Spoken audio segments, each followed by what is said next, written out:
Assalamualaikum warahmatullahi wabarakatuh. Selamat datang di Media Belajar Budani. Kali ini kita masih belajar tentang transformasi ya, yaitu materi rotasi dan dilatasi. Sebelum kita mulai, jangan lupa like, komen, dan subscribe. Oke, kita mulai. Bismillahirrahmanirrahim. Rotasi. Rotasi itu apa sih?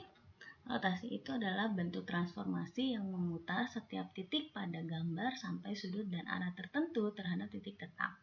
Nah, rumusnya dilambangkan dengan seperti ini. Nah, A XY rotasi sama dengan O, alfa. Alfanya ini apa? Alfanya ini adalah sudutnya nih. Nah, ada yang pakai sudutnya nanti ada yang sudutnya alfa lebih dari 0 itu berlawanan arah jarum jam. Nah, kalau misalkan kurang dari 0 berarti dia searah jarum jam. Nah, kalau misalkan searah jarum jam kayak gini nih. Misalkan rotasinya terhadap ini O itu terhadap titik pusat ya. Jadi titik pusat 0,0. Nah, sudut rotasinya adalah 90 derajat. Kalau searah jarum jam berarti dia adalah ini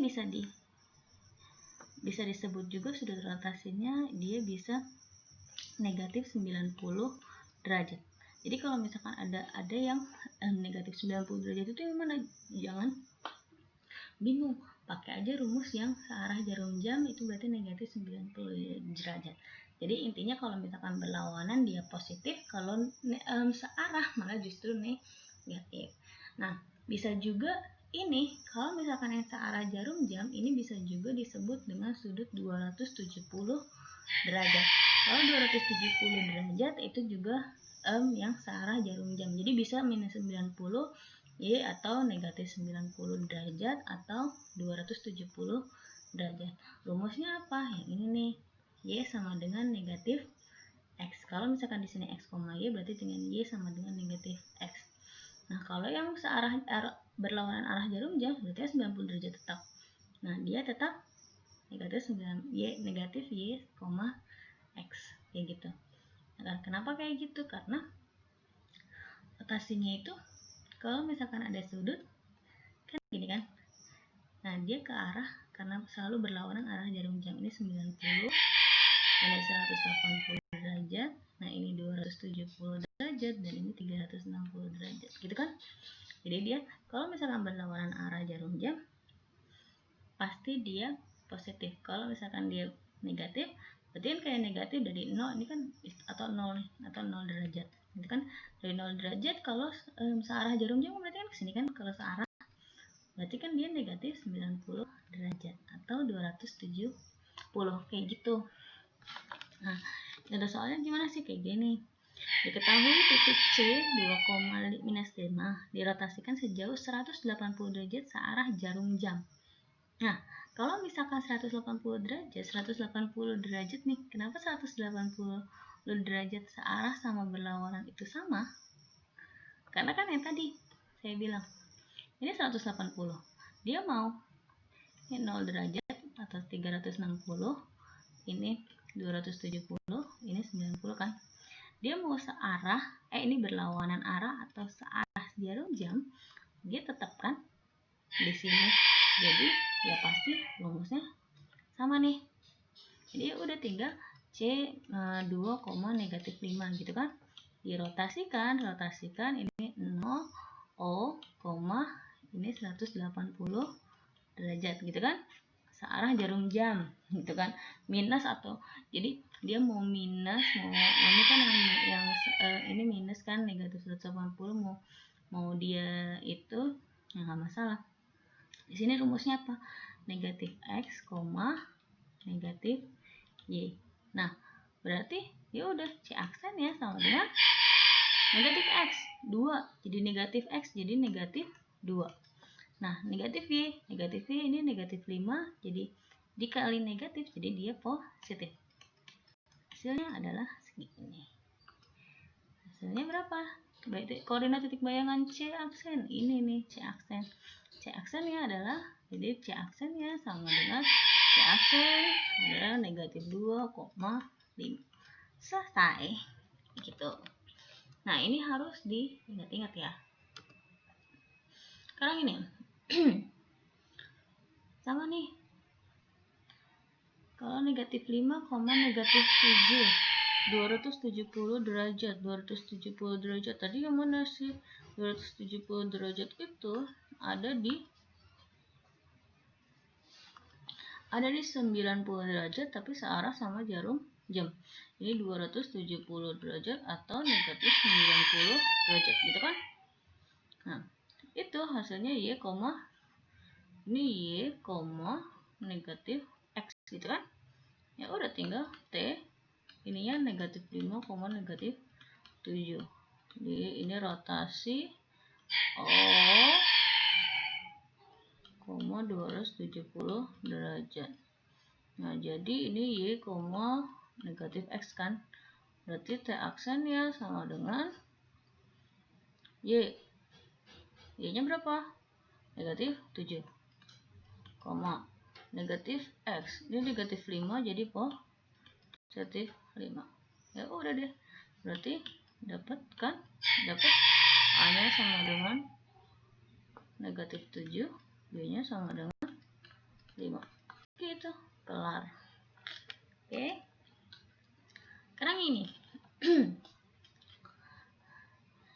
T negatif 9,5 jadi T aksen 5,9. Ini R-nya O alfa. Kita nggak tahu nih alfanya berapa. Lihat nih. Kan awalnya sini 9 sama 5 nih. 9 sama 5. Nah, ini dibalik kan? Otomatis ini kan T aksennya kalau dibalik jadi Y, X gitu kan. Nah, lihat kalau Y, X ini negatif 9 awalnya. Terus di sini jadi 9. Otomatis dia pasti kali negatif kan? Kayak gitu. Negatif 9 biar jadi 9 dikali negatif. Berarti ini negatif. Nah, sekarang 5-nya. 5-nya berubah nggak? 5-nya nggak berubah. Jadi 5-nya nggak berubah begini kan? Jadi X-nya tetap. Nah, kita lihat nih. Min Y, X. Min Y, X. Nah, berarti sudutnya berapa? Sudutnya berarti alfa sama dengan 90 derajat. Berlawanan arah jarum jam. Gitu deh. Kalau misalkan dia nggak terbalik, kalau misalnya berlawanan arah jarum jam berarti alfanya tetap positif kan.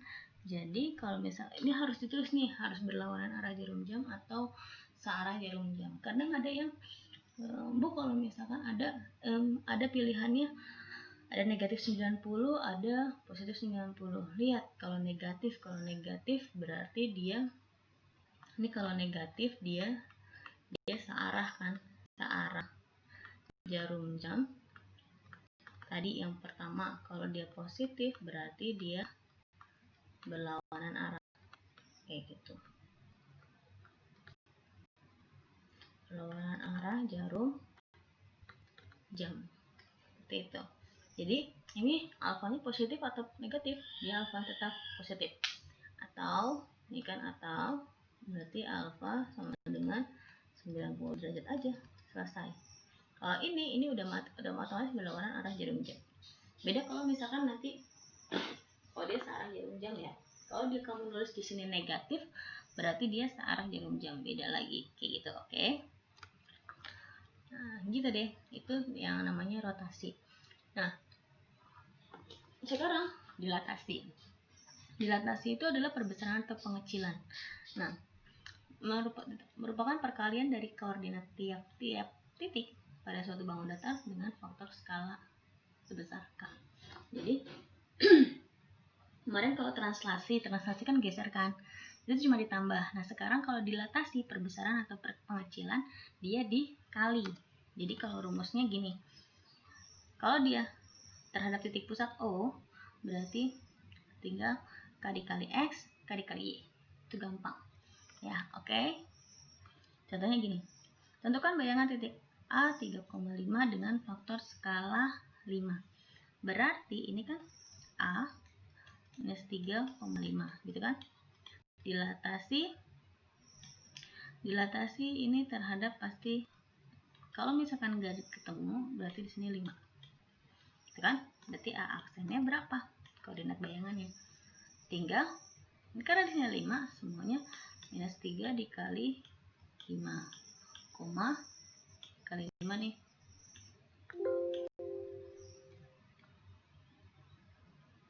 Minus 3 dikali 5, dan ini 5 dikali, ini 5 dikali 5.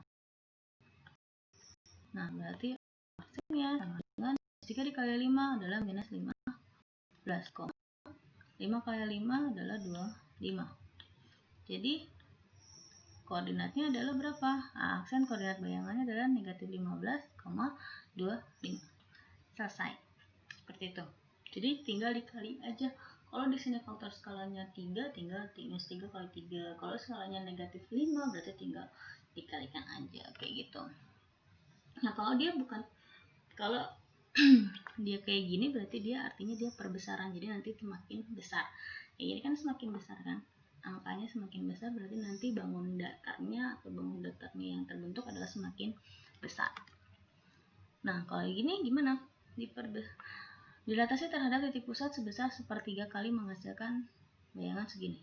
Nah, berarti kan ini C, ini T, Q gitu kan? Dilatasi oleh titik pusat ini 1/3 kali. Hasilnya C aksen hasilnya 6,2 kayak gitu kan. Nah, kalau kayak gini, ini kan hasilnya dikali, otomatis buat ke P-nya itu dia harus kan biar jadi 6, jadi gini, P dikali 1/3 gitu kan, hasilnya sama dengan 6. Berarti P-nya sama dengan berapa?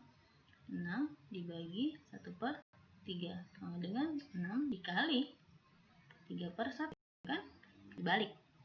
Jadi 6 kali 3/1 hasilnya 18, kayak gitu. Intinya dibagi, kan pasti dibagi. P-nya sama dengan 18, Q-nya sama dengan, tinggal Q kan ini kan, Q dikali 1/3 sama dengan hasilnya 2 gitu kan. Berarti Q-nya sama dengan 2 dibagi kan gitu kan, dibagi 1/3 gitu kan. Berarti sama dengan, ini artinya 2 dikali 3/1 hasilnya 6. Gitu. Jadi kalau misalkan pembagian, pasti di pembagian pecahan dia pasti dibalik.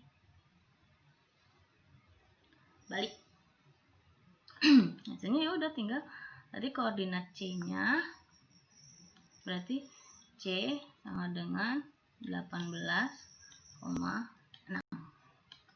Gitu deh. Koordinat titik C-nya sama dengan 18,6. Jelas? Yang kalian harus sampai sini nih. Intinya dibagi ya. Kalau di sini 1/3, kalau 1/3 kenapa Bu kok bisa ada 1/3? Berarti dia semakin kecil. Kalau misalkan dia pecahan, dia pasti skala dilatasinya dia mengecil gitu. Kalau misalkan ada bangun datarnya gede, jadi dia mengecil. Kalau misalkan nggak pakai 1/3 atau misalnya 3 kali, berarti dia diperbesar kayak gitu. Nah, kalau kayak gini gimana? Saya punya ini nih, 4 dikali, kan rumusnya ini X dikali IK sama dengan yang ini kan. Nah, otomatis tinggal buat nyari K-nya nih berapa. Kalian boleh pakai yang ini, boleh pakai yang negatif 6. Bisa juga jadi 4 dikali K gitu kan. 4 dikali K sama dengan negatif 2. Berarti K-nya sama dengan negatif 2/4. Sama dengan berapa? Negatif 2/4. Negatif 1/2. Berarti K-nya adalah negatif 1/2 gitu kan. Kalau ini, kalau pakai yang negatif 6 boleh nggak? Boleh, negatif 6K. Jadi kan negatif 6K sama dengan 3 gitu kan. Negatif kali, berarti K-nya sama dengan 3 dibagi negatif 6 sama dengan negatif 3/6 kan. Nah, ini bisa disederhanain lagi, jadi negatif 1/2 gitu deh. Oke, semoga jelas ya. Kalau misalkan masih ada yang nggak jelas, silahkan kalian ulang-ulang lagi. Tetap jaga kesehatan dan patuhi protokol kesehatan. Oke, wassalamualaikum warahmatullahi wabarakatuh.